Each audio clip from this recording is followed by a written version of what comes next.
नमस्कार. मी Pravin Gaikwad. Maratha business community या पॉडकास्टमध्ये नवनवीन पाहुण्यांना आपण बोलून त्यांचा व्यावसायिक अनुभव, त्यांचं कुटुंब, त्यांचं शिक्षण याचं ज्ञान समाजाला देण्यासाठी आणि यातून नवीन पिढी उद्योजकतेकडं, व्यावसायिकतेकडं, अर्थकारणाकडं जावी याच्यासाठी आपण प्रयत्न करत आहोत. आज आपल्या या नव्या एपिसोडमध्ये पाहुणे म्हणून आलेले अत्यंत नामवंत अशा ऊर्जा ब्रँडचे MD, Kutwal foods private limited या कंपनीचं ते काम पाहतात आणि या कार्यक्रमामध्ये ते आपल्याला त्यांचा व्यवसाय याचबरोबर काही मार्गदर्शक गोष्टी सांगणार आहेत. तर या कार्यक्रमामध्ये आपण स्वागत करू रामदास कुतवळ सरांचं. सर नमस्कार.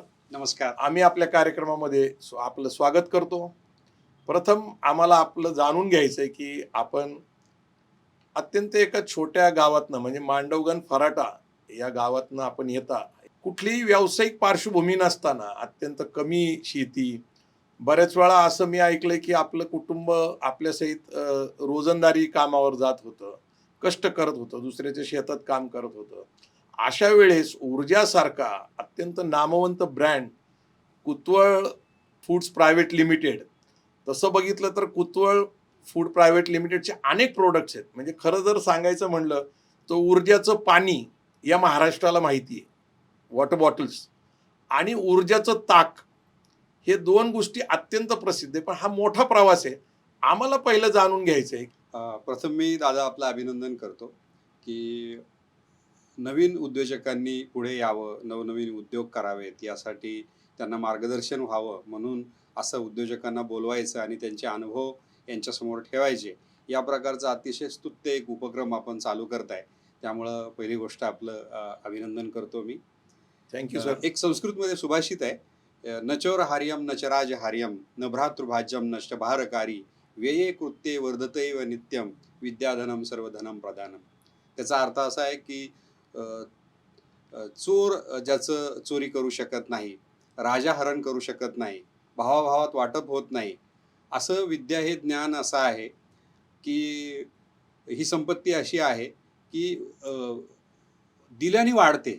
ओके. अशी आश्चर्यकारक ही संपत्ती आहे. आणि मला असं वाटतं की ही संपत्ती म्हणजे अनुभवाचं ज्ञान आपण लोकांना देण्याचं काम करताय. त्यामुळे हे खूप मोठं काम आहे आणि ह्या उपक्रमामध्ये मला सहभागी होता येतंय, याचा मला अतिशय आनंद आहे.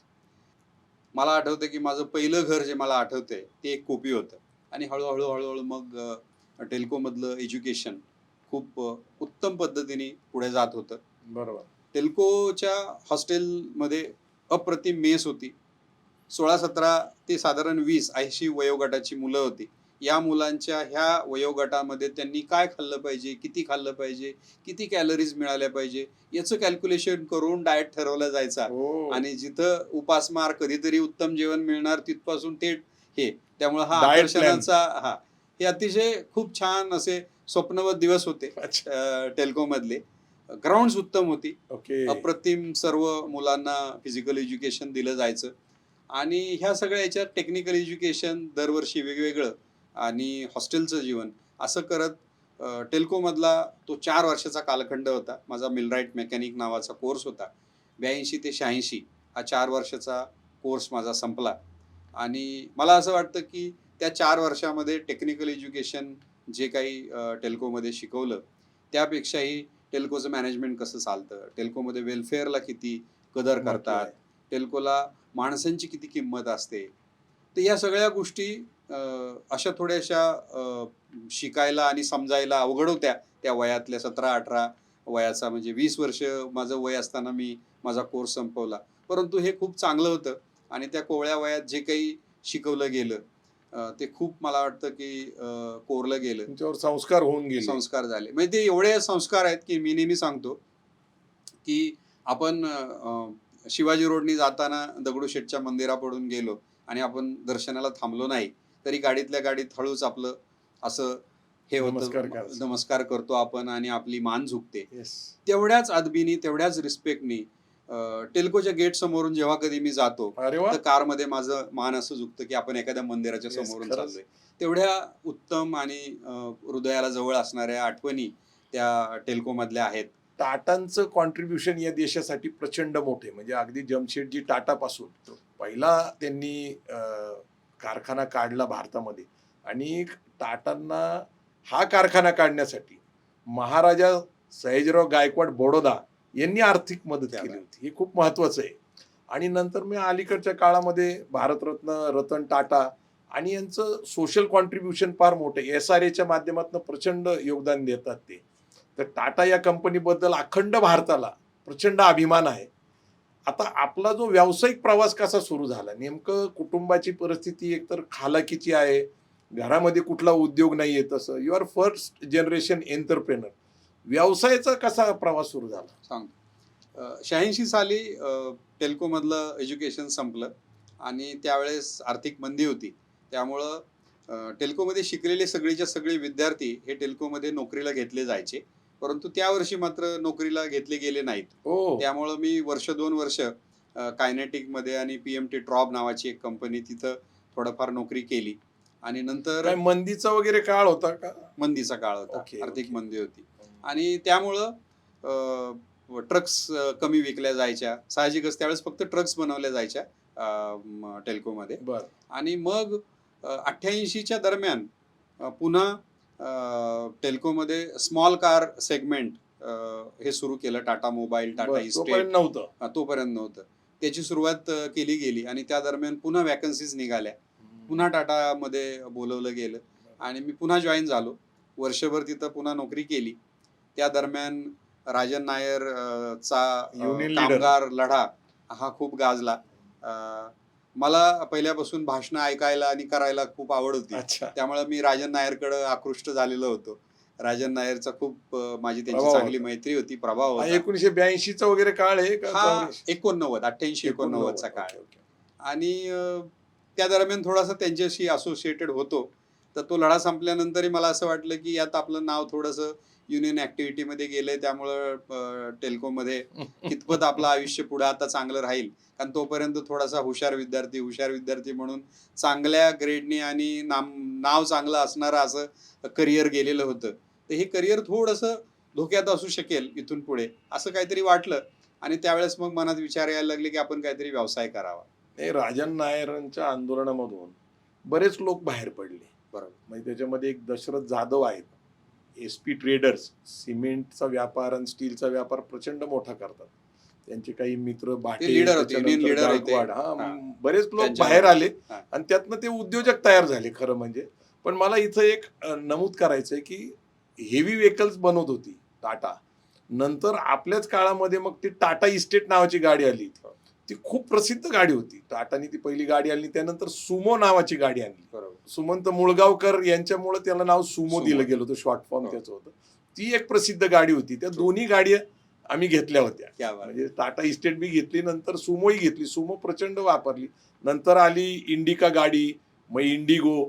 तर हे टाटांचं म्हणजे मुख्यतः रतन टाटांचं खूप मोठं योगदान आहे, ते आपल्याला विसरता येणार नाहीये. 88-89 मध्ये टाटामध्ये जसं कुठल्याही कंपनी आपली धोरणं ठरवतात त्याप्रमाणे त्यांचं धोरण ठरलं की हेवी व्हेकलच्या ऐवजी स्मॉल व्हेकल्समध्ये, पॅसेंजर व्हेकलमध्ये यायचं. आणि त्यावेळेस टाटा इस्टेट, टाटा मोबाईल आणि टाटा सिएरा ह्या 2-3 लहान गाड्या तिथं सुरू झाल्या. आणि त्यावेळेस मी पुन्हा गेलो आणि मी आता सांगितलं तसं राजन नायरच्या प्रभावाखाली होता तुम्ही. नंतर मात्र मी ठरवलं की आपण काहीतरी उद्योग व्यवसाय सुरू करायला हवा. म्हणजे संपातनं जे संकटात संधी असती, बरेच लोक त्या संपामुळे घडले सुद्धा. अगदी. तर त्यातून मग बाहेर पडलो. दुर्गमहर्षी प्रमोद मांडे यांच्यासारखी पर्सनॅलिटी तिथं टेल्कोमध्ये मला भेटली. अच्छा. त्यांचाही प्रभाव ते होता. तिथंच कामाला होते. तिथं कामाला होते. हरी नरके होते तिथं हरी कामाला. नरके माझ्या बरोबर माझ्या डिपार्टमेंटमध्ये गिरीश बापट होते कामाला. तिथं होते. तर ही सगळी माणसं होती. पुढे ही खूप मोठी नावं आपल्याला माहिती झाली. बरोबर आहे. परंतु त्यावेळेस एक मनात सुरुवात झाली, म्हणजे व्यवसायाची डोक्यामध्ये जी की आपण करूया का नाही करूया का काहीतरी करूया. तर ही जी सुरुवात झाली ही त्या कामगार लढ्यानंतर सुरुवात झाली. दरम्यान माझा भाऊ प्रकाश हा महाराष्ट्रातल्या शुगर फॅक्टरीजला इलेक्ट्रिकल आणि काही इक्विपमेंट सप्लाय करायचा आणि पुण्यामध्ये ऑफिस घ्यायचं असं आमचं चाललं होतं. तर धनकवडीमध्ये एका मित्राच्या सहकार्याने त्यावेळेस आम्ही एक ऑफिस खरेदी केलं बरोबर. आणि त्या ऑफिसची पुढची जागा आम्ही काहीतरी आपण इथं व्यवसाय करूया, मागे छोटंसं 10x10ची एक केबिन, त्या केबिनमध्ये आपल्याला ऑफिस सफिशियंट आहे ओके.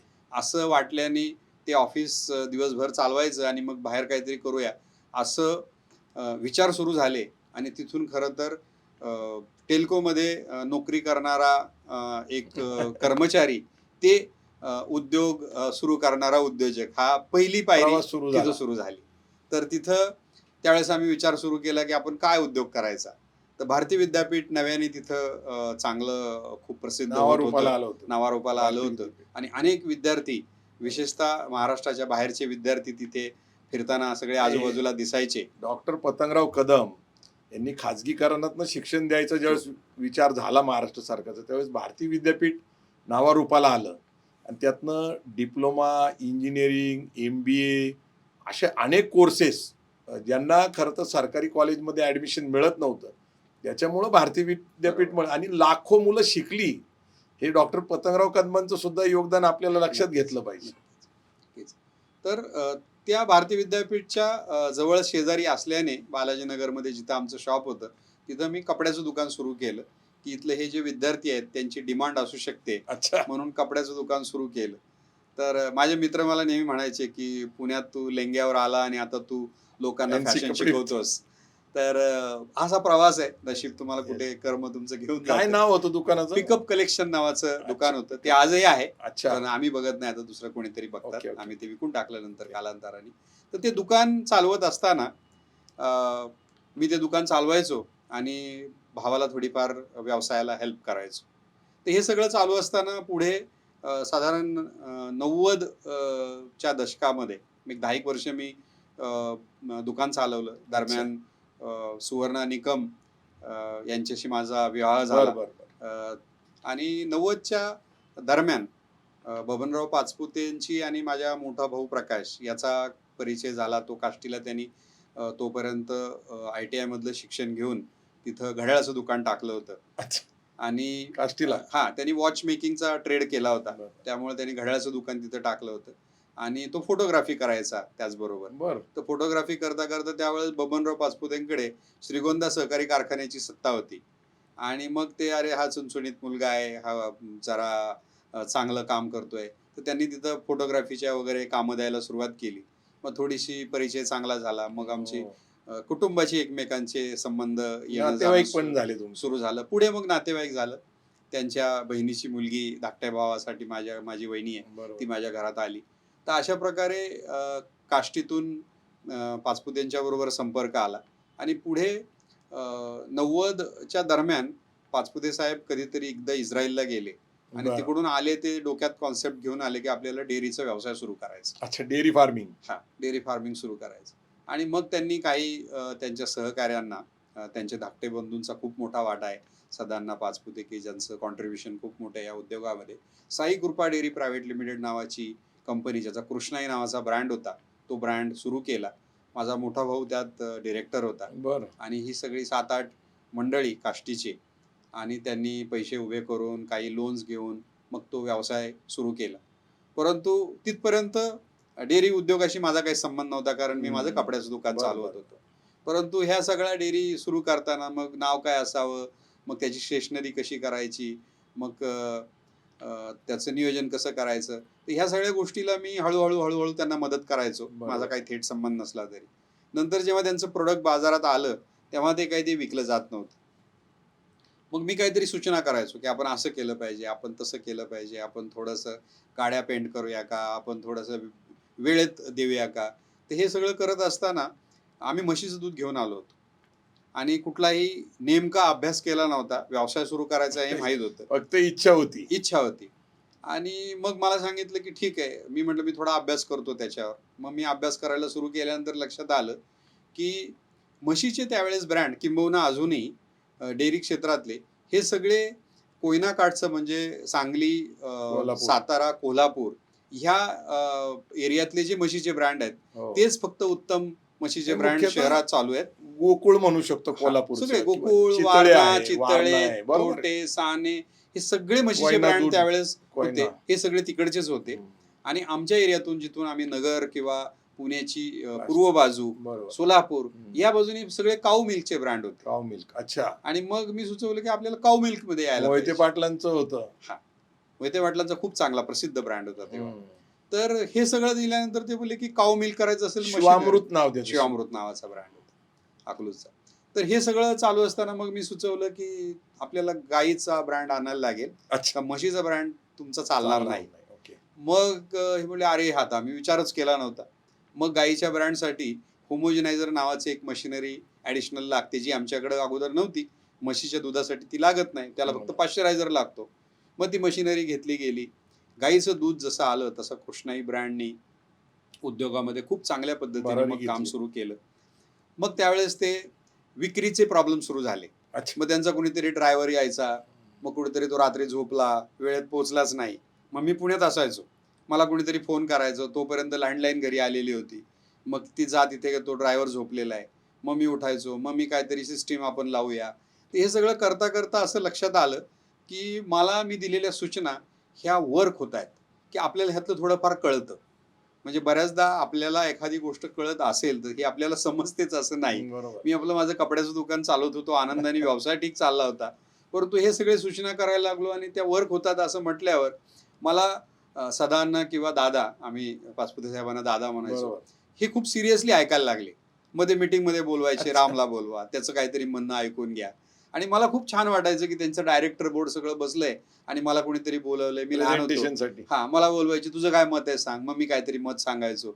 आणि बऱ्याचदा दादांनी मी बघितलंय की नाही राम बोलतो तसं करा, बरोबर. असं व्हायचं. आणि मग त्यातून कॉन्फिडन्स वाढत गेला. मग तुम्ही हे काही वाचन करत होता, अभ्यास करत होता काय? वाचन मी पहिल्यापासून करत होतो. ओके, म्हणजे अगदी वाचन होतं. शाळेत होतो वागेश्वर विद्याधाम, तेव्हापासून वाचन करायचो. टेल्कोमध्ये लायब्ररी उत्तम होती. ओ. टेल्कोमध्ये अनेक लोकांना ऐकलं, आणि वाचलं. एवढे मोठे लोक तुमचा मार्गदर्शन घेतायत, सल्ला घेतायत, महत्वाचं आहे. तर हे वाचायचो आणि मग मला लक्षात आलं की प्रचलित ब्रँडपेक्षा तुम्ही काहीतरी वेगळे आहोत, वेगळेपणा काहीतरी सिद्ध केला नाही, तर त्यावेळेस असणारे मोठ्या ब्रँडच्या समोर तुम्ही काही आपला व्यवसाय नीट करू शकणार नाही. त्यामुळे मी काहीतरी सूचना देत गेलो आणि मग मला पाचपुते साहेबांनी ऑफर दिली की तू आम्हाला जॉईन हो. तू काय तो कपड्याचा उद्योग करत बसला, एवढा छान मोठा बिझनेस आहे, तो तू चांगलं सूचना देतोयस तर हे कर. तर मी म्हटलं मी टेल्कोमधली नोकरी सोडली की नोकरी करायची नाही म्हणून. तर मी परत नोकरी काय तुमच्याकडे करणार नाही. मला तुम्ही सुपर डिस्ट्रीब्युटरशिप द्या. मी तुमचा अच्छा. सगळा सेल्स आणि मार्केटिंग कृष्णाईचं तुमचं मी बघतो. परंतु मी नोकरी करणार नाही. ते म्हणले काय हरकत नाही. अच्छा. मग त्यांनी त्या दिवसापासून सेल्स मार्केटिंगची पूर्ण जबाबदारी कृष्णाईची माझ्याकडे दिली. अच्छा. आणि एक छोटीशी फर्म सुरू करून आम्ही तो उद्योग सुरू केला. 10 एक वर्ष आम्ही तो व्यवसाय केला. अरे वा. साधारण 2000 सालापर्यंत, 92 पासून 2001 पर्यंत. आणि खूप उत्तम दुधाच्या क्षेत्रातला ब्रँड म्हणून कृष्णाईचं नावारूपाला आलं. आलं नाव मोठं आलं. आणि जोपर्यंत अगदी मला आठवतं की 1 ऑक्टोबर 92 ह्या दिवशी माझ्याकडे ऑफिशियली ही व्यवस्था आली होती. त्या वर्षी 300 लिटर, त्या दिवशी 300 लिटर दूध पुण्यात येत होतं. टेम्पो ट्रॅक्स नावाची एक जीप होती, त्या जीपनी पुण्यात यायचं. आणि जेव्हा 2002 साली मी कृष्णाईचं काम थांबवलं करायचं, त्यावेळेस 35,000 लिटर अरे पुण्यामध्ये बापरे. दूध यायचं, प्लस बाकी प्रोडक्ट विकले जायचे. असा एक खूप चांगला नामवंत ब्रँड अशी कारकीर्द 10-11 वर्षात झाली. कालांतराने माझा भाऊ प्रकाश तिथं डिरेक्टर होता, तर त्याचं थोडंसं काही मतभेद व्हायला लागले. त्यामुळं आम्ही असं ठरवलं की ह्या मतभेदाचं रूपांतर आपली नातेसंबंध आहेत तर काही गैर व्हायला नको. म्हणून आम्ही जाऊन साहेबांच्या समोर बसलो आणि सांगितलं की आम्ही शांतपणे यातून बाहेर पडतो आणि स्वतःचा काहीतरी उद्योग व्यवसाय करतो. तर दादांनी आनंदाने सांगितलं ठीक आहे तुम्ही जा. दादा म्हणजे बबनराव पाचपुते बबनराव साहेब. पाचपुते त्यांनी सांगितलं. त्यांचे भाऊ सदांना हे जरी चेअरमन असले तरी दादांच्या मार्गदर्शन असायचं आणि ते दादांच्या आमदार शब्दावर होते. सगळं चालायचं. आमदार होते त्यावेळेस, मिनिस्टर होते. मी जो कालखंड सांगतोय त्यावेळेस ते राष्ट्रवादी काँग्रेसचे महाराष्ट्राचे प्रदेशाध्यक्ष होते. हो. तर त्यांनी सांगितल्यानंतर आम्ही माझा भाऊ ॲज अ डिरेक्टर बाहेर पडला. मी मात्र त्यांचं कृष्णाईचं काम तरीही करत होतो डिस्ट्रीब्युशनचं. आणि आम्ही ठरवलं की आपण वेगळा काहीतरी उद्योग करूया. आणि मग खऱ्या अर्थाने कपड्याचं दुकान सोडून काहीतरी उद्योग करायचा. दादा तुम्हाला आश्चर्य वाटेल की पहिल्यांदा खुणगाट आम्ही अशी बांधली होती की डेअरीचा उद्योग नाही करायचा, अच्छा. कारण जुन्या उद्योगाबरोबर आपल्याला कॉम्पिटिशन होता कामा नये, बरोबर. कुठले वादविवाद नको, संबंध खराब व्हायला नको. नैसर्गिक आहे. त्यामुळं आम्ही त्यावेळेस अभ्यास केला आणि एक आम्हाला उद्योग समोर आला, ते म्हणजे पाण्याची फॅक्टरी टाकूया. हो. त्याप्रमाणे आम्ही जागा घेतली. आंधळगाव म्हणून आता जिथं फॅक्टरी आहे तिथं शिरूर तालुका निवडला. आमचं मांडवगण फराटा गाव जवळ आहे आणि त्याला जवळच असल्यामुळे या ठिकाणी आपण उद्योग करूया. तर आम्ही जागा निवडली, 4.5-5 एकराची जागा घेतली. तिथं आम्ही हळूहळू काम सुरू करायचं. म्हणजे पहिल्यांदा तिथले सगळं ठीकठाक तो प्लॉट करून बोर घेतलं गेलं, तिथं छान पाणी लागलं आणि मग आमचा सुरुवातीचा उद्योगाचा जो प्लॅन होता त्यात होता की मिनरल वॉटर म्हणायचे, बाटलीबंद पाणी, बरोबर. टेक्निकल शब्द आहे त्याला, पॅकेज ड्रिंकिंग वॉटर, परंतु मिनरल वॉटरचा प्लांट टाकूया. त्याप्रमाणे सगळी तयारी केली आम्ही. मग ड्रॉइंग्स काढणं, आर्किटेक्ट शोधणं, हे सगळं सुरुवात केली. हे सगळं पण नंतर लक्षात आलं एक 4-5 महिन्यांनी की आपल्याला थोडंसं कृष्णाईमुळं मोठ्या व्यवसायाची सवय लागली आहे आणि पाण्याचा व्यवसाय हा का तेवढा मोठा, होणार त्याची नाही. साईज नसेल. मग दुसरं काहीतरी केलं पाहिजे. दुसरं अनेक गोष्टी करत राहिलो, परंतु तो काही योग्य असा कुठला उद्योग सुचला नाही. त्यामुळं नाईलाजाने असं ठरवलं की अनेक सल्लागार होते.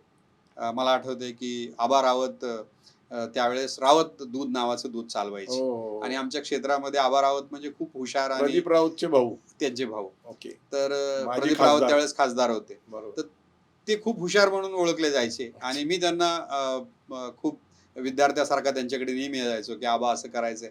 तर मी आबांना म्हटलं, आबा असा आम्ही अडकलोय आणि आम्हाला काही सुचत नाही.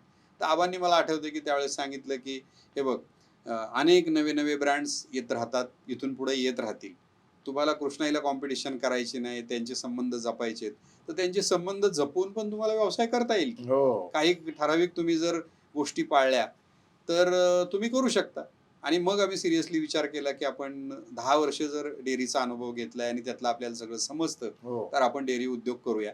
हा उद्योग करायचा ज्यावेळेस निर्णय घेतला त्यावेळेस 2 निर्णय आम्ही घेतले.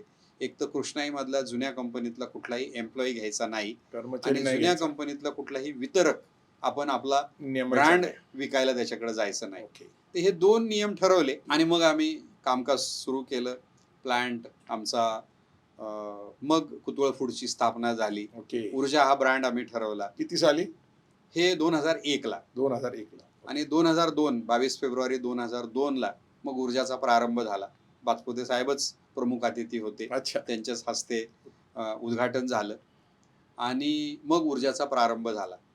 सुरुवातीला पाण्याची फॅक्टरी आणि ऊर्जा दूध, श्रीखंड, तूप आणि फ्लेवर्ड मिल्क बाय प्रोडक्ट. एवढे लिमिटेड 2-3 प्रोडक्ट जे अगोदर आम्ही बनवायचा अनुभव होता, तेच आम्ही सुरुवात केली आणि सुरुवात खूप चांगली झाली. लूज मिल्क नव्हता विकत. लूज मिल्कचं त्यावेळेस खूपशी कॉन्सेप्ट नव्हती. नव्हती. बाजारात मागणी नसायची आणि लूज मिल्क जास्तीत जास्त म्हशीचं विकलं जातं. ओके. आमच्या एरियात जिथून आम्ही प्रोक्युरमेंट करतो, म्हशीचं दूध चांगल्या प्रतीचं मिळत नाही. कारण म्हशीचं दूध हे स्वीट्सवाले सगळे स्वीट्स बनवण्यासाठी, खवा बनवण्यासाठी जे वापरतात हा. ते म्हशीचं दूध असतं. गाईचं दूध मात्र फक्त घरात चहा पिण्यासाठी किंवा घरातल्या वापराला असतं आणि त्यामुळं गाईचा दुधाचा ब्रँड आम्ही ऊर्जा या नावाने सुरू केला आणि मग ऊर्जाची हळूहळू हळूहळू सुरुवात झाली. ऊर्जा हे नाव आता खूप प्रसिद्ध आहे. ऊर्जाचं पाणी आहे, ऊर्जाचं दूध आहे, ऊर्जाचे प्रोडक्ट्स आहेत जसे आपण फ्लेवर्ड मिल्क. पण ऊर्जाचं ताकाची एक वेगळीच गोष्ट आहे काहीतरी. म्हणजे ऍक्च्युली ताक म्हटलं तर ऊर्जा आणि ऊर्जा म्हटलं तर ताक. असं नेमकं ताकावर तुम्ही काय अभ्यास केलेला आहे? कारण वारीमध्ये पूर्ण आळंदी देहूपासून पंढरपूर पर्यंत ऊर्जाच्या ताकाची चर्चा मी स्वतः ऐकलेली. काय नेमकी कहाणी त्याची? दादा, ताकापर्यंत जाण्यापूर्वी अजून हा. थोडासा प्रवास आपण समजून घेऊया. नक्की नक्की. आम्ही हे 2-3 प्रोडक्ट आणि दूध इथून प्रवास सुरू केला. इथून प्रवास सुरू केल्यानंतर साधारण 8-10 वर्ष काहीतरी वितरक सांगायचे अजून हे पण प्रोडक्ट हवं, अच्छा. मग श्रीखंड पण असायला हवं, मग आम्रखंड असायला हवं. अच्छा. मग तर असे प्रोडक्ट लोक मागत राहायचे. मग डिस्ट्रीब्युशनचं नेटवर्क आम्ही बनवत होतो. बरं. तर ते नेटवर्क बनवताना मी फिरायचो. मी प्रचंड प्रवास त्या दरम्यान केलाय म्हणजे सेल्स डिस्ट्रीब्युशन हे माझ्याकडे मार्केटिंग जबाबदारी होती. तुमच्याकडं, हो, म्हणजे तो प्रकाश. बिझनेस ग्रोथच आहे. मला हो. एक गोष्ट फक्त इथं नमूद करायची आहे की फायनान्स म्हटलं तर साधारणपणे आपल्याकडे अकाउंटंट किंवा सीए म्हणजे हा फायनान्सचा विषय संपला. मुळात तुम्ही जे करता सेल्स मार्केटिंग आणि बिझनेस ग्रोथ हे खरं बिझनेसचं फायनान्स आहे. हा बऱ्याच अगदी. लोकांना विषय माहित नाहीये, कारण फायनान्सच तुमच्या हातात आला. अगदी. कसं होतं ना, की कॉमन माणसं साधारणपणे डेअरी उद्योगातला जो अनुभव आहे मला त्याच्यातलं मला सांगावसं वाटतं, की मराठी उद्योजक कुणाला तरी आपलं शेजारी जाताना रस्त्यावरून बघितलं, की हा उद्योग चांगला चाललाय, मग आपण पण करूया. अच्छा, असं अनुकरण करण्याचं जी चूक करतात, तिथं बरोबर. मला वाटतं गल्लत ती होते. टाळली पाहिजे. कारण प्रत्येक उद्योग हा स्वतःचा वेगवेगळा काहीतरी निगेटिव्ह, पॉझिटिव्ह पॉइंट्स असतात. बरोबर. त्याचे स्वतःचे काहीतरी स्ट्रेंथ, विकनेसेस असतात आणि नीट अभ्यास न करता, प्रोजेक्ट रिपोर्ट स्टडी न करता, त्याला जमलंय मग आपल्याला पण जमेल, असं म्हणून मग त्याच्यापेक्षा तर आपल्याकडे जास्त पैसे आहेत, त्याच्यापेक्षा तर जमीन आपल्याकडे चांगली आहे, त्याच्यापेक्षा जास्त आपल्याकडे कॉन्टॅक्ट्स आहेत, असं म्हणून कुणीतरी सुरू केलं जातं. आणि एक दुर्दैवाने उल्लेख करावासा वाटतो, की डेअरी इंडस्ट्रीमध्ये 90% जास्त खाजगी कंपन्या किंवा कोऑपरेटिव्ह ऑर्गनायझेशन्स ह्या पॉलिटिकल मुवमेंटशी कनेक्टेड आहेत. कुठली ना कुठली पॉलिटिकल हस्ती जोडलेली आहे. अर्थात ही पॉलिटिकल मंडळी उद्योग चांगलाच करतात, परंतु बऱ्याचदा मुख्य उद्देश हा उद्योग करणं नसतं आणि राजकारण हा मुख्य उद्देश असतो आणि उद्योग हा हा बाय प्रोडक्ट असतं त्यांचं. त्यामुळे तिथं थोडीशी गल्लत होते. कॉम्पिटिशन खरं मोठं होतं. मोठी कॉम्पिटिशन. महानंदाचं कॉम्पिटिशन आहे, आरे डेअरी म्हणजे महाराष्ट्र दूध दूध हा जो विषय आहे महाराष्ट्र सरकारचा, त्यानंतर जिल्ह्याचं आहे. म्हणजे पुण्यात जर म्हटलं तुम्हाला कात्रज आहे, तुमच्या नगर जिल्ह्याचं दूध उत्पादक संघ आहे, बारामती जिल्हा दूध उत्पादक संघ आहे, इंदापूर जिल्हा दूध उत्पादक संघ आहे. एवढं सगळं कॉम्पिटिशन असताना सुद्धा दुधाच्या व्यवसायामध्ये तुम्ही आला. जागतिकीकरण, खाजगीकरण, उदारीकरण जे 91 साली आपण स्वीकारलं, त्याच्यानंतर सरकारने जे धोरण स्वीकारलं की खाजगीकरणाला प्रोत्साहन द्यायचं, त्याचा परिणाम व्यवसायामध्ये तुम्हाला दिसतो का? कारण खाजगीकरणातनं साखर कारखाने, दूध संघ हे 91 नंतर यायला लागले. उद्योग व्यवसायाचं असं झालं ना, की तुम्ही कॉम्पिटिशनचा पहिल्यांदा मी तुम्हाला हो. उत्तर देतो, की मी तुम्हाला सांगितलं 2002ला आमची सुरुवात झाली. एक 8-9 वर्ष आम्ही नॅचरल ग्रोथ जशी होती तसं व्यवसाय हो. करत होतो. ठीकठाक व्यवसाय चालू होता. परंतु एक 30-32 कोटी इथं आम्ही अडकलो होतो आणि 2-3 वर्ष 28 कोटी, 30 कोटी, 32 कोटी याच्या पुढं आमचं व्यवसाय प्रवास जात तुमचा नव्हता. वार्षिक व्यवसाय. वार्षिक आणि 9-1 वर्ष झाली होती आम्हाला. आणि त्यावेळेस असं लक्षात आलं, की कॉम्पिटिशन तुम्ही बोलता तसं होतं, आहे. की मोठे-मोठे स्टॉलवर्ड ब्रँड, नामांकित ब्रँड सगळे आहे त्यावेळेस त्याचा. होते. हम्म. एवढे सगळे.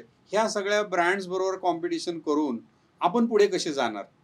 ह्यावेळेस याचा आम्ही जेव्हा विचार करायला लागलो, आणि एक उद्योगाचं मला असं वाटतं, की यशस्वी उद्योग झाल्यावर सगळ्याच गोष्टी यांनी उत्तम केल्या असतील, असं लोकांना वाटतं. तसं काही नसतं. तर 8-9 वर्षात मला असं लक्षात आलं, रे आपण वेड्यासारखी कॉम्पिटिशन करत बसलोय. आपण कात्रजपेक्षा, वारणापेक्षा, चितळेंपेक्षा आपण कधीच मोठे होऊ शकणार नाही. किंबहुना मोठं होणं खूप अवघड काम आहे. आणि मग हे लोक एवढे मोठे-मोठे ब्रँड घेऊन बसलेत. प्रत्येकाला 50 वर्ष, 60 वर्ष, 70 वर्षाची बरोबर. पुण्याई एवढे मोठे अनुभव घेऊन बसलेत. त्याच्यापेक्षा आपण वेगळं काय करणार आहोत, की जे आपण त्याच्यापेक्षा उत्तम करू? आणि मग इथे ॲक्च्युअली मला असं वाटतं, की आमचा टर्निंग पॉइंट होता. अच्छा. आम्ही ठरवलं, की याच्यावर आपण परत एकदा विचार करूया. बरं. आणि मग तोपर्यंत थोडंसं मॅनेजमेंट कळायला लागलं होतं. त्यावेळेस मला कळलं, की साधारणपणे ना, की उद्योग व्यवसायामध्ये, की कच्चा माल, आता आपण ज्या ब्रँडची उल्लेख केला, ह्या सगळ्या ब्रँड्सला कच्चा माल जो आहे दूध किंवा पॅकिंग मटेरियल आहे, ते त्याच रेटने मिळतं ज्या रेटने आम्हाला मिळतं. बरोबर. ओके. विक्री ग्राहकाला साधारण आता आजची जर केस बघितली तर काऊ मिल्क प्रत्येकाला ब्रँड कुठलाही असू द्या, ₹56, ₹58 लिटरलाच बरोबर. मिळतं. सरकारने जो काही खेळ आहे ना, तो मध्ये सगळा आहे, की मी रॉ मटेरियल, पॅकिंग मटेरियल ह्याच रेटने घेतो, किंबहुना मोठ्या ब्रँडला आपल्यापेक्षा स्वस्त मिळतं, बरोबर. म्हणजे त्यांच्यापेक्षा आपण महाग घ्यायचं क्वांटिटीमुळे. आणि आपल्याला विक्री ग्राहकाला हातात त्याच रेटने द्यायचे. बरोबर. मग आपला ग्राहकांनी जर ब्रँड घ्यायचा असेल तर तुम्हाला काय करायचं, त्याला प्राइस पॉइंट स्ट्रॅटेजी असं मॅनेजमेंटमध्ये म्हणतात, की तुम्ही प्राइस वॉर करू शकता का? तुम्ही बरोबर. उत्तम क्वालिटी आणि इतरांपेक्षा कमी दर देऊ शकता का? की जी आज डीमार्ट सारखी ऑर्गनायझेशन असेल, बरोबर. इव्हन अमूल असेल, अमूल उत्तम क्वालिटी देतात आणि एवढं मास प्रोडक्शन करतात बरोबर. की भारतात त्यांच्याबरोबर कॉम्पिटिशन कुणीच करू शकणार नाही. त्यामुळं अमूलचे ब्रँड चांगला आहे, उत्पादन चांगली आहे, त्यांची क्वालिटी चांगली असते, परंतु रेट असे ठेवतात की कोणी कॉम्पिटिशन करू शकत नाही. आणि मग त्यावेळेस मला कळायला लागलं की ह्या वेळेस मग पर्याय राहतो की तुम्ही काहीतरी वेगळे असायला हवा. म्हणजे काय, तर मग 5 पॉइंट स्ट्रॅटेजी जर तुम्हाला जर हे करता येत नसेल, तर मग तुम्ही डिफरन्शिएशन नावाचं एक आहे की इतरांपेक्षा वेगळं असायला हवं. अच्छा. मग वेगळं असलं तर तुम्हाला प्रीमियम मिळतो. अच्छा. आणि मग आम्ही सुरुवात केली की आपण ऊर्जा डेअरी आहोत असं म्हणायचंच नाही, आपण फूड प्रॉडक्ट कंपनी आहोत असं म्हणूया. बर. आणि मग आम्ही 9-10च्या दरम्यान, 2009-2010च्या दरम्यान आम्ही स्वतःची वेबसाईट बदलली. बर. कुतूहल फूड्स प्रायव्हेट लिमिटेड आम्ही आहोत. आम्ही एक फूड प्रोडक्टची कंपनी आहोत. मग आपण दुसरे ब्रँड प्रोडक्ट काय चालू करूया. त्यावेळेस आम्हाला लक्षात आलं की दुधाच्या क्षेत्रामध्ये जेवढी कॉम्पिटिशन आहे तेवढी बाय प्रोडक्टमध्ये नाही आहे. आणि बाय प्रोडक्टमध्ये कुणी इनोव्हेशन्स केलेले नाही. बर. की 250 ग्राम आणि 500 ग्रामचं श्रीखंड ते तसंच मिळणार. कुणीच विचार केला नव्हता की 200 ग्राम का नाही, अच्छा. 100 ग्राम का नाही, 400 ग्राम का नाही. बरोबर. प्रचलित जी पद्धत आलेली आहे कॉपी करायची, तसंच मार्केट आणि चालू पण होतं मार्केट लोकांचं. आणि कोऑपरेटिव्हवाले बहुतेक मोठे ब्रँड होते, ते सेट झालेले, त्यांच्याकडे फायनान्सचा प्रश्न नसतो. तर त्यामुळे आम्हाला लागतं की आपल्याला काहीतरी वेगळं करायला लागेल. बरोबर. आम्ही 9-10च्या दरम्यान मग आम्ही सगळ्या आमच्या प्रोडक्टचा एक लॉंग टर्म प्लॅन बनवला आणि त्यानुसार असं ठरलं की इथून पुढे आपल्याला दुधावर नाही तर बाय प्रोडक्टवर लक्ष द्यायचं. अच्छा. मग आहेत हे बाय प्रोडक्ट, त्याची पॅकेजिंग बदलायचे, बेटर करायचे. आहेत ही उत्पादनं इनोव्हेटिव्हली कशी आणता येतील त्याचा विचार करायचा. आणि मग खऱ्या अर्थाने आम्ही एक इनोव्हेशन करणारं एक डिपार्टमेंट आमच्याकडे सुरू केलं. बर. की त्या 2 मुलं काम करणार आणि प्रोडक्शनवाली 1-2 मुलं त्याच्यात घेतली की ह्या 4 लोकांनी तेवढंच करायचं की मार्केटमधले प्रोडक्ट शोधायचे, ह्याच्यापेक्षा वेगळं काय करता येईल आणि बेटर काय करता येईल हे काम सुरू करायचं. आणि असा जो प्रवास पुढे पुढे पुढे चालत राहिला, तर त्या प्रवासातलं एक प्रोडक्ट म्हणजे ते बटर मिल्क आहे. आता तुम्हाला बटर मिल्कची स्टोरी सांगतो की आमच्याकडे पाण्याचं डिव्हिजन असल्यामुळे पाण्याच्या बाटल्या होत्या. कमतरता नाही. पाण्याच्या बाटल्या आमच्याकडं ज्या ब्लो केलेल्या होत्या. तर आम्हाला लक्षात आलं की आपण आमचं तिथे एक आउटलेट आहे फॅक्टरीच्या तिथे. त्या आउटलेटवर आपण बटर मिल्क करून विकूया. ओके. तोपर्यंत मला हे प्राइस पॉइंट थिअरी आणि डिफरन्शिएशन ह्या गोष्टी कळायला लागल्या होत्या. बर. की बटर मिल्कचा जर विचार केला तर आम्ही विचार केला की सगळे लोक जे बटर मिल्क बनवतात ते मसाला छाछ असं म्हणून किंवा मसाला ताक असं म्हणून विकतात. आणि त्यावेळेसचा काळ होता की ज्या वेळेस आता जसं दुधाचं पाऊच येतं, त्याला स्लिपिंग पाऊच म्हणतो, त्या पाऊचमध्ये बटर मिल्क विकलं जायचं. बरोबर. किंवा टेट्रा पॅकमध्ये अमूलने नंतर आणलं. बरोबर. टेट्रा पॅकमध्ये किंवा बटर मिल्क तुम्हाला हॉटेलमध्ये कुणीतरी रेस्टॉरंटमध्ये तयार करून देणार असं मिळायचं. पण ताक हे घरात आमची आई बनवते किंवा आजी बनवायची, तसं साधं ताक कुणी बनवून देतो, प्लेन ताक. मग आम्ही ठरवलं की दिस इज डिफरन्शिएशन, येस. की आपण याच्यावर काम करूया. मग आम्ही सुरू केलं. मग पॅकिंग पण आम्हाला लोकांसारखं नको होतं, मग पॅकिंग वेगळं करूया. तर आम्ही आमच्याकडे ज्या पाण्याच्या बाटल्या होत्या त्या बाटल्यामध्ये आम्ही हे बटर मिल्क बनवायचो. अच्छा. आणि आमच्या आउटलेटमध्ये विकायचो, ठेवायचो. आणि प्लेन बाटली विदाऊट लेबल वगैरे आम्ही विकायला लागलो आणि ते लोकांना आवडायला लागलं. अच्छा. आता एक प्रॉब्लेम झाला की खूप चांगलं लोकांना आवडतंय हे बटर मिल्क, पण तरी सुद्धा मार्केटमध्ये काही चॅलेंजेस होते. बर. आता हे चॅलेंजेस काय याचा आम्ही रिसर्च केला. मग तोपर्यंत आम्ही थोडीशी ब्रँड मोठा व्हायला लागला होता. रिसर्च करायला थोडीशी कॉस्ट देणं, खर्च करणं, काही कॉलेजेसची मुलं घेणं, काही त्यातले तज्ज्ञ मंडळी आहेत त्यांच्याकडे जाऊन त्यांचे सल्ले घेणं, ह्या गोष्टी अफोर्ड करू शकत होतो. मग आम्ही आमचं स्वतःचं बटर मिल्क आहे ना त्याचा एक रिसर्च केला. आणि रिसर्च केल्यानंतर गमतीशीर विषय समोर आले. अच्छा. एक असं आलं की पांढरं बॉटलमध्ये बटर मिल्क हे पिण्याचं काही पदार्थ आहे हे लोक स्वीकारतच नव्हते. कारण लोकांना काळी बाटली अशी दिसली की ती सॉफ्ट ड्रिंकची आहे आणि ट्रान्सपरंट बाटली दिसली ब्ल्यू लेबलची की ती पाण्याची आहे, ही बघण्याची सवय होती. पांढरी बाटली कोणाला बघायची सवय नव्हती. अच्छा. आणि पांढरी बाटली जी बघायची सवय होती त्यात फिनेल मिळायचं. अच्छा. तर ती फिनेल सारखं वाटायचं. तर ते फिलिंग लोकांना येत होतं की फिनेल सारखं काहीतरी आहे. मग हे सगळं बघितल्यानंतर की मार्केटला मागणी आहे, हो, परंतु हे लिमिटेशन्स आहेत. मग आम्ही एक एजन्सी हायर केली आणि त्या एजन्सीला काम दिलं की बाटली दिसताना फिनलची बाटली दिसता कामा नये, पाण्याची बाटली पण दिसता कामा नये, की पाण्याच्या बाटलीमध्ये काहीतरी भरलंय असं पण वाटता कामा नये. तर अशा प्रकारे मग त्याच्यावर रिसर्च करून जेव्हा आमचं आता जे विकलं जातं ते प्रोडक्ट जेव्हा त्याचं पॅकेजिंग वर आलं, तेव्हा असं झालं की लोकांना बटर मिल्क हे बाटलीमधून प्यायची सवय नाही. तर कॉमन महाराष्ट्रीयन माणूस त्याला ताक म्हणतो, तेव्हा अमूल छाछ म्हणायचं. अमोल छाछ. आम्ही सांगितलं आम्ही त्याला ताकच म्हणणार. ताकच म्हण. आणि ताक हा शब्द मोठ्या अक्षरात लिहायचा, की बाटलीकडे बघितलं की कळलं पाहिजे की हे ताक आहे. ताक. अच्छा. Marketing strategy. आणि मोठं ब्ल्यू ग्रीन कलरचं लेबल लावलं. हो. ब्ल्यू असता कामा नये, पाणी वाटायला नको, कारण ब्ल्यू लेबल म्हणजे पाणी वाटतं. तो ग्रीन कलरचं लेबल, लोगो छोटा परंतु ताक हा शब्द मोठा. इंग्रजीतून लिहिताना TAAK असं ताक लिहायचं, मराठीतून त्याच्या अपोजिटला ताक लिहायचं आणि मग ते लोकांना की हे ताक आहे. अच्छा. आणि ऊर्जा ताक घेऊन टाक नावाची एक आम्ही एक स्लोगन सुरू केली. Very nice. मग रेडिओवर गेलो, न्यूजपेपरमध्ये गेलो आणि ते प्रोडक्ट हळूहळू हळूहळू सुरू केलं. त्यातला एक मुद्दा फक्त आहे की तो पॉप्युलर झालं, प्रोडक्ट आजही पॉप्युलर आहे. आज रोजी दादा भारतातला सगळ्यातला मोठा बटर मिल्कचा प्लांट आपल्याकडे आहे. अरे वा. Highly automated very plant nice. आपल्याकडे. एवढा मोठा फ्रेश बटर मिल्कचा प्लांट कुणाकडेच नाही, एवढा मोठा आहे. पण ही सगळी स्टोरी करताना मग जसं प्रोडक्ट वाढत गेलं त्याप्रमाणे आम्ही स्वतःला बदलत गेलो प्रोडक्टचं. यात एक मुद्दा मला सांगावासा वाटतो की इनोव्हेशन आम्ही करत गेलो. जे आम्ही नेहमी म्हणतो की आमच्या कोर व्हॅल्यूज आहेत. कोर व्हॅल्यूज आहेत क्वालिटी, इंटिग्रिटी, इनोव्हेशन. तर क्वालिटी ही उत्तम दिलीच पाहिजे, म्हणून ती कोर व्हॅल्यू आहे. कारण आम्ही शर्ट बनवत नाही, आम्ही पॅन्ट बनवत नाही, आम्ही चष्मा बनवत नाही बरोबर. की जे आवडला नाही तर कदाचित लोक टाकून देतील. आम्ही असं प्रोडक्ट बनवतो की मानवी आरोग्याशी संबंधित आहे. FMG मधले प्रोडक्ट तुम्ही ते पिताय, कन्झ्युम करताय. त्यात लहान मुलगा पितं, वयस्कर एखादा माणूस पितो, कुणी हॉस्पिटलमधला पेशंट तुमचं ते प्रोडक्ट कन्झ्युम करणार आहे. अशा वेळेस जर प्रोडक्टमध्ये काही गडबड असेल तर ते परवडणार नाही, कारण मानवी जीविताशी आपला खेळ आहे. म्हणून प्रोडक्ट उत्तम क्वालिटीचं असलं पाहिजे. ही पहिली कोर व्हॅल्यू होती. दुसरी होती इंटिग्रिटी. जे काय करायचं ते सत्याने खऱ्यापराने करायचं. खोटं नटं काही करायचं नाही, शॉर्टकट्स मारायचे नाही, अडल्ट्रेशन करायचं नाही.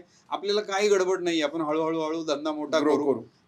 पण धंदा मोठा होईल, आपल्याला कुणाला घाबरायचं नाही, आपल्याला कुणाशी कॉम्पिटिशन करायची नाही. मोठ्या मोठ्या लोकांची तर कॉम्पिटिशन मुळीच करायची नाही, कारण दुधाच्या रेसमधून आम्ही बाहेर पडलो होतो आणि फक्त बाय प्रोडक्टवर काम करत होतो. बाय प्रोडक्ट प्रमुख प्रोडक्ट म्हणून, प्रमुख व्यवसाय म्हणून कुणीच बघत नव्हतं तेव्हा आम्ही सुरुवात केली. तर अशा प्रकारे आम्ही आमची दुसरी व्हॅल्यू, कोर व्हॅल्यू ज्याला म्हणतात, आम्ही ती पाळतो. आणि तिसरी ही इनोव्हेशन. हे इनोव्हेशन हा जो मुद्दा आहे हा मला कंपनी सतत इव्हॉल्व करते, बदल कायम इनोव्हेशन. म्हणजे ताक fresh butter milk in bottles launch करणारा ऊर्जा हा भारतातला पहिला ब्रँड आहे. बरोबर. तुम्ही आउटलेट पण सुरू केले ना स्वतःचे? आउटलेट त्याच्यानंतर सुरू केली. याचबरोबर तुम्हाला एक मुद्दा मला सांगावासा वाटतो की 200 ml मध्ये कपामध्ये वेगवेगळ्या फळांच्या स्वादामध्ये लस्सी लॉन्च करणारा ऊर्जा हा पहिला ब्रँड. अरे वा. तेव्हा लस्सी पाऊच मध्ये होती. मुळात ही पंजाब हरियाणामध्ये काही जास्त प्रसिद्धी पाऊच मध्ये असायची, किंवा टेट्रा पॅक मध्ये त्या दरम्यान अमूलनी केली होती, किंवा रेस्टॉरंट मध्ये तुम्हाला बनवून दिली जाते. परंतु लस्सी कपामध्ये कुठंच नव्हती. अच्छा. आणि ही कपामधली लस्सी ही पहिल्यांदा ऊर्जाने आणली. तर मुद्दा असा आहे की मी इनोव्हेशन्स करत गेलो. मला जेव्हा कोणी विचारतं की तुम्ही सक्सेसफुल झाला, तर सक्सेसफुल व्हायला अनेक गोष्टी कारणीभूत आहेत. त्यातला एक महत्त्वाचा जो फॅक्टर आहे ना, तो आम्ही इतर प्रचलित ब्रँडपेक्षा काहीतरी वेगळं करू शकलो आणि यशस्वी होऊ शकलो. हा खूप मोठा आहे की अनेक उत्पादनामध्ये, मग कुणाच्या पॅकेजिंगमध्ये असेल, कुठल्या एंटायरली उत्पादनात असेल, कुठल्या सर्व्हिसच्या पद्धतीमध्ये असेल, काही ठिकाणी की दररोज सकाळी गाड्या दुधाच्या जायच्या, आम्ही आदल्या दिवशी संध्याकाळी गाड्या पाठवायला सुरुवात केली. तेच प्रोडक्ट फक्त संध्याकाळी देतो. असे बदल करत गेलो. खूप वेळा अपयश पण आलं, परंतु हे इनोव्हेशन्स करत गेल्याने मला असं वाटतं की मार्केटने आम्हाला सिरियसली बघायला सुरुवात केली. पण तुम्ही माय ऊर्जा ब्रँड सुरू केलेला आहे आणि अगदी 2 वर्षापूर्वी मलाच आपण प्रमुख पाहुणे म्हणून बोलवलं होतं. तर ऊर्जाच्या माध्यमातून स्वीट्स म्हणजे आपण मिठाई आणि नमकीन्स म्हणजे जे दिवाळी वगैरे आपल्याला लागतात, चिवडा वगैरे, हे सुद्धा तुम्ही ऊर्जा ब्रँडच्या अंडर आणलेलं आहे. माय ऊर्जा ब्रँड जो आहे त्याचे आता जवळपास 150 आउटलेट मी बघतोय. जेजुरीला आपण उद्घाटन केलं. नेमकं आता बिझनेस प्लॅनिंग करून एक्सपान्शनचा जो प्लॅन तुम्ही केलाय त्याच्याबद्दल जरा सांगा. माय ऊर्जाची जन्माची स्टोरी तुम्हाला सांगतो. अच्छा. ती नक्की आवडेल लोकांना ऐकायला.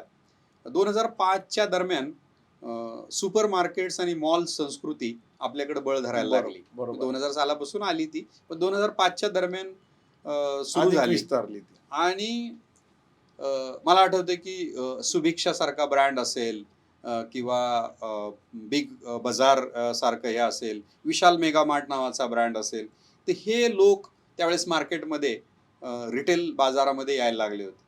आणि जेव्हा मग हे मॉलवाले आले तर उद्या आपलं काय होईल. बरोबर तर कॉम्पिटिशन. हा जेव्हा विचार करायला लागलो, त्याचा अभ्यास करायला लागलो, तेव्हा असं लक्षात आलं की साधारण अमेरिकेची बाजारपेठ किंवा युरोपची बाजारपेठ जी काय आहे त्याचं अनुकरण भारतीय बाजारपेठ करते. आणि साधारण 8-10 वर्षानंतर आपण त्या बाजारपेठेप्रमाणे आपण स्वतः बनतो भारतीय बाजारपेठ. बरोबर आहे.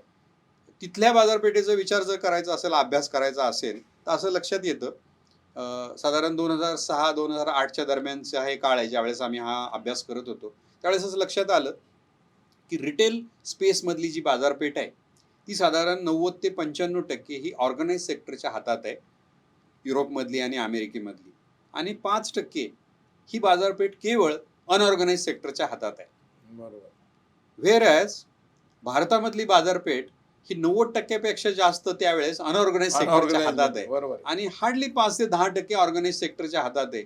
याचा अर्थ मोठा बदल ह्या बाजारपेठेत होणार आहे. होणार आहे. आणि त्यामुळे मोठमोठे ब्रँड्स, म्हणजे वॉलमार्ट पण नंतर आला, स्टार बाजार टाटानी काढला, रिलायन्सनी काढला, तर ह्या सगळ्या लोकांचा आज ना उद्या इकडं नजर वळणार. आणि ही जी रिटेल बाजारपेठ आहे तिथं मोठे मोठे मोठे मॉल येऊन बसणार.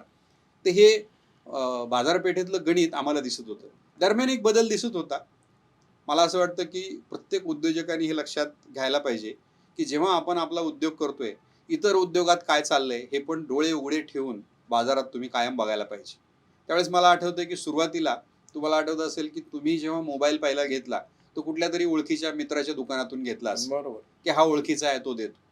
कालांतराने असं झालं की ही ओळखीची नेबरहूड स्टोअर संकल्पना गेली आणि कंपन्यांनी स्वतःच्या ब्रँडनी स्वतःचे ब्रँड स्टोअर्स आणले. बरोबर आहे. म्हणजे काय झालं, अनऑर्गनाइज सेक्टर हा ऑर्गनाइज सेक्टरमध्ये ट्रान्सफर झाला. तर ह्याच प्रकारे अनेक बाजारपेठा, अनेक उत्पादनं, अनेक सर्व्हिसेस हे ऑर्गनाइज सेक्टरकडे स्वतःला बदल करू पाहत होते.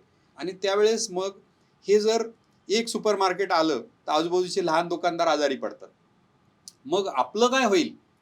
माझे दुकानदार जे विकतात आज ऊर्जाचे प्रोडक्ट, हे दुकानदार जर उद्या आजारी पडले आणि सुपर मार्केटवाल्यांनी एखाद्याने ती विकायला सुरुवात केलं, तो मोठं कन्झम्पशन आहे त्याचं, मोठं इंटेक आहे, त्यामुळे तो स्वस्तात विकू शकतो. कमी रेटला त्याला खरेदी होते, त्यामुळे तो विक्री कमी रेटनी करतो. आज जी डिमांडची थेरी आपण बघतो त्याप्रमाणे. हा आम्ही 2008ला सेन्स केला की भविष्यात हा प्रॉब्लेम होणार आहे. आणि मग आपल्याला पण सुपर मार्केट सारखं काहीतरी करायला पाहिजे. 2च पर्याय आहेत. या सुपर मार्केटमध्ये तुम्ही त्यांच्या टर्म्स ॲक्सेप्ट करून तुम्ही तुमचं प्रोडक्ट त्यांच्याकडे जाऊन विका, बरोबर. नाही तर त्यांना पॅरलली स्वतःची यंत्रणा उभी करा. बरोबर. आम्ही दुसरा पर्याय निवडला की आपण दुसरा निवडूया. त्याच वेळेस 7-11 नावाची एक खूप प्रसिद्ध परदेशी चेन आहे. तर ती मी परदेशात कुठेतरी फिरताना बघितलेली होती की 7-11ची लहान लहान स्टोअर्स आहेत. हे सुपर मार्केटसाठी की मोठे नाहीत, त्याला नेबरहूड स्टोअर म्हणतात. सुपर मार्केट ही कॉन्सेप्ट त्यावेळेस अशी होती की तुम्ही 15 दिवसातून एकदा जायचं. 7-11ची सगळ्यात जास्त ही गल्फमध्ये, दुबईमध्ये आहे. म्हणजे जवळपास 2,000-1,000 दुकानं आहेत तिथं आहे. एशियामध्ये म्हणजे बँकॉकमध्ये आहे, ह्याच्यामध्ये थायलंडमध्ये तुम्ही बघा थायलंडमध्ये आहे. बरोबर. आहे, युरोपमध्ये काही ठिकाणी आहे. आता इंडियात आली असं मी ऐकलंय. आले. ती आली. तर ही मात्र चेन होती. सो आमच्या लक्षात आलं त्यावेळेस अभ्यास केल्यावर की सुपर मार्केट्स ही मोठे मोठे मॉल्स आहेत, मल्टी ब्रँड प्रोडक्ट ते ठेवतात. त्याचबरोबर छोटे ब्रँड्स पण चालू शकतात. ओके. सुपर मार्केटमध्ये लोक 15 दिवसातून एकदा जातात. परंतु जर कुणाला सकाळी सकाळी दही लागलं तर तो थोडी सुपर मार्केटला जाणार नाही आहे. ते जवळ. आणि मग नेबरहूड नावाची जी एक कॉन्सेप्ट आहे परदेशामध्ये, की घराच्या शेजारी पटकन मला हवं ते प्रोडक्ट मिळाले पाहिजेत, मग ते प्रोडक्ट लिमिटेड असतात. बरोबर. प्लॅन करून तुम्ही खरेदी करत नाही असे सगळे प्रोडक्ट नेबरहूड स्टोअरमध्ये. आणि मग आम्ही ठरवलं की आपण त्यासारखं काहीतरी करायचं. आणि मग माय ऊर्जा ह्या रिटेल आउटलेटचा जन्म झाला.